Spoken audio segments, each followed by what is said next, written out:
So, hi guys! Welcome back ulit sa aking channel mga kabale, mga Foxer. Kahapon, nag-morning exercise tayo. Tinry natin yung live chat natin sa ating live video on my YouTube. Bakit ayaw kayo do sa live chat natin? Hindi ko alam anong pero yung sa silent goal ko, pwede siya. But this time, alam ko dapat pag live chat, dapat meron siyang meron siyang mapopost ko siya sa aking YouTube channel. Anyway, mga kabale, mga Foxter, tulad ng sabi ko kahapon kasi hindi nga na-upload, mga kabale, mga Foxter, unang-una sa magpapasalamat ako sa mga family, friends, at saka mga taong nagdasal sa akin last 2 years ago. Kasi nga guys, mga kabale, mga Foxter, 2 years ko kasi nararamdaman yung aking acid at the time at 2021, masakit na. Hindi ko alam kung sama na yung, siguro kasama-sama na lahat. Anxiety, depression, and everything. Pero hindi yun.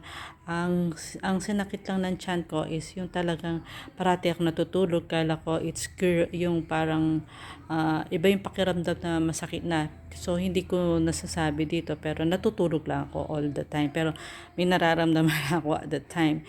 Anyway, magpapasalamat rin ako sa mga taong nag-alaga sa akin. Yung mga caregiver ko noon na-admit ako sa hospital for my endoscopy and colonoscopy. So last time kasi, last 2021, nagpa antigen ako, it's negative. Then after a while, nag-positive siya bigla. So na-postpone na naman. So natakot na naman ako nung once na nag-swab ako. 2022, bali 3 years sa 21, 22. 2022 and 2022 of September. So, hindi ko na nakayanan at makirot na talaga yung acid ko. The time na masakit na talaga yung time na yun. So, nagpa-admit na ako, tinawagan ko na yung mga taong mag-aalaga sa akin kasi nga syempre nakaswero ka. Nakita nyo naman doon, naka-YouTube din yung aking naka-hospital ako for my endoscopy and colonoscopy. So waiting ako kasi nga maraming ang process nga do sa hospital na ginawa nila, mga kabalen, mga Foxter. So yun nga, sana last kahapon nga medyo tawag dito, lakad na lahat tayo mga kabalen, mga Foxter, pero hindi ko na bakit ayaw ma-save to sa live chat ko, mga kabalen. Anyway, mga kabalen, mga Foxter, ngayon lang ako magpapasalamat sa mga taong nagdasal sa akin ever since 2021, 22. Medyo sumasakit pa rin at the moment, pero hindi na yung madalas. Tulad ngayon, nakasumpong siya, pero uminom na ako ng gamot ko. So, yung mga bawal at saka yung mga konti, pag cravings lang konti lang, titikman ko, tapos yun. Tapos, pag kailangan lang kumain na lang ako kahit konti-konti. Anyway, mga kabayan, yun nga, tulad na sabi ko kanina, magpapasalamat lang ako sa mga taong, sa family, friends, at sa mga taong nag-alaga sa akin for all the prayers na okay naman ako. Parang, kumbaga, pangatlong buhay na yata ito sa akin. So, yung una, parang muntik-muntikan ako. Pangalawa, yun nga, yung mga pandemic natin for the COVID. Pangatlo, itong ang ating endoscopy and colonoscopy, mga kabalen, mga Foxter. So, thank you Lord din at okay na ako. Medyo nag-ano na yung aking katawan. Kasi dati, mga kabalen, mga Foxter, nag-shrink ang katawan ko. Kasi parang yung nagduduwal ka na parang nagliliya ka. So, nag-shrink talaga ang aking katawan. So, ngayon, medyo okay na yung ating katawan, mga kabalen, mga Foxter. So, yan. Di rin kasi ako makakain actually noon, mga kabalen, mga Foxter. So, yun na nangyari sa akin for the past few years ago.